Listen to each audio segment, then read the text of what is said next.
Look, let me describe a morning and tell me if this feels familiar. You wake up after what should have been a full night of sleep, 8 hours, maybe even more. But instead of feeling refreshed, your brain feels heavy. Your eyes are open, but your thoughts are slow. You sit there for a second, staring at the ceiling, already tired. You grab your phone, scroll. You feel a little worse. Then you think, okay, coffee. That first cup helps for a bit, but by late morning, the fog is back. By early afternoon, you're drained again. And by night, even though you're exhausted, your brain won't fully shut off. And the most frustrating part? You feel like you're doing everything right. You're sleeping, you're eating, you're trying to be healthy. So why does your brain feel like it's constantly running on low battery? Here's the thing, and this is uncomfortable to hear. For most people, low brain energy isn't caused by one big problem. It's caused by small daily habits that quietly drain your nervous system over time. Habits that look normal, habits that are socially accepted, habits you probably do every single day. And today, we're going to break down 5 of them. My name is Zach, and I spend a lot of time thinking about how the brain and body actually produce energy. If you are someone who feels tired, unfocused, or mentally foggy despite sleeping enough, be sure to subscribe to the channel and like this video if it helps you. Because what we're talking about today isn't motivation, it's not willpower, it's not discipline, it's biology. And once you understand what's really happening inside your brain, a lot of this starts to make sense. Habit number 1, using sleep quantity to ignore sleep quality. Now, you must be thinking, Zach, I sleep 8 hours, sometimes more. This can't be the problem. And that assumption alone has destroyed more brain energy than almost anything else. Here's what most people don't realize. Sleep quantity and sleep quality are not the same thing. According to data from the American Academy of Sleep Medicine, nearly 35 to 40% of adults who sleep 7 to 9 hours still show signs of poor sleep efficiency, meaning their brain never fully enters the deeper restorative stages. Your brain doesn't recharge during sleep evenly. About 70% of your brain's metabolic recovery happens during deep, slow wave sleep and REM sleep. If those stages are disrupted, even slightly, your brain wakes up underpowered. Now here's where it gets really interesting. Most modern habits don't reduce how long you sleep, they reduce how deep you sleep. Late night scrolling, blue light exposure, eating too close to bedtime, alcohol, even one drink. Alcohol alone can reduce REM sleep by 20 to 40%, even if you sleep longer. So you wake up thinking, I slept enough, but your brain is thinking, we didn't finish repairs. That's like plugging your phone in overnight, but the charger only works at 30%. Habit number 2, living on caffeine instead of cellular energy. Look, caffeine isn't evil, but here's the uncomfortable truth. Most people aren't using caffeine to boost energy, they're using it to mask exhaustion. Caffeine doesn't create energy, it blocks adenosine, the chemical that tells your brain you're tired. So the fatigue signal disappears, temporarily, but the underlying energy debt stays. Now here's a stat that should make you pause. Research published in Nature Neuroscience shows that habitual caffeine use can reduce adenosine receptor sensitivity, meaning over time your brain needs more caffeine just to feel normal. This is why 1 cup becomes 2, 2 becomes 3, and suddenly you're tired with caffeine. And there's a second problem most people miss. Caffeine increases cortisol, your stress hormone.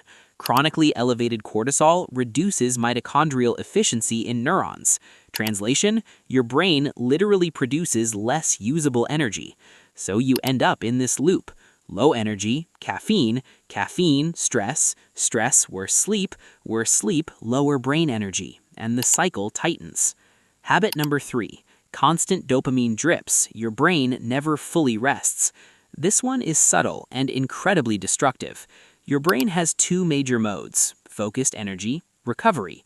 Most people never enter true recovery anymore. Why? Because we've replaced boredom with stimulation. Phone, notifications, videos, music, background noise, constant input. Here's what most people don't realize. Dopamine isn't just a pleasure chemical, it's an energy regulator. Every time you get a small dopamine hit, your brain spends energy to process it. Individually, not a big deal, but over hours and days, your brain never fully powers down. Studies from Stanford's neuroscience lab show that constant low-level dopamine stimulation reduces the brain's ability to sustain focus and mental endurance. This is why you feel tired but restless, exhausted but unable to relax. Your brain is overheated, not undermotivated. Habit number 4, blood sugar whiplash, the energy roller coaster. Now let's talk about food, specifically how often your brain gets shocked by glucose spikes. Your brain runs primarily on glucose, but it needs stable glucose, not spikes. Here's a real-world example. You eat a carb-heavy breakfast or snack, blood sugar spikes, insulin spikes. Energy feels good, briefly. Then insulin overshoots, blood sugar drops, and suddenly brain fog, irritability, cravings, fatigue. According to metabolic research from Harvard, repeated glucose spikes reduce neuronal glucose uptake efficiency over time, meaning your brain becomes worse at using the fuel you give it. This is why energy crashes feel so sudden and intense. Your brain isn't weak, it's being yanked up and down all day. Habit number 5, mental overload without physical release. This one surprises people. Your brain evolved alongside movement. Stress hormones were meant to be cleared through physical action, but modern stress is mental and sedentary. Emails, deadlines, worry, overthinking, cortisol goes up, but your body doesn't move, so cortisol stays elevated. Chronic cortisol reduces hippocampal function, memory, prefrontal cortex efficiency, focus, and sleep depth at night. Even 10 to 20 minutes of light movement can significantly reduce stress hormones. Not intense workouts, not punishment, just movement. Your brain needs an off switch, and movement is one of the strongest ones we have. How these habits stack? This is the real problem. Here's what most people don't realize. These habits don't hurt you individually. They compound. Poor sleep to more caffeine to worse sleep. More stress to more scrolling to less recovery. Blood sugar swings to more fatigue to less movement. And slowly your brain starts running in survival mode. Not broken, not diseased, just constantly under-recovered.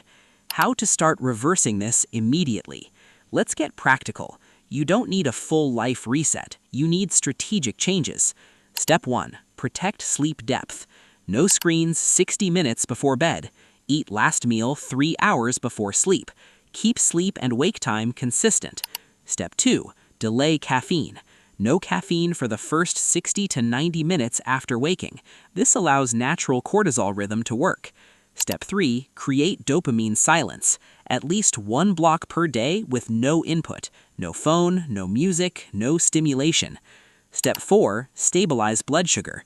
Pair carbs with protein and fat. Avoid sugar on an empty stomach. Step 5, move to clear stress.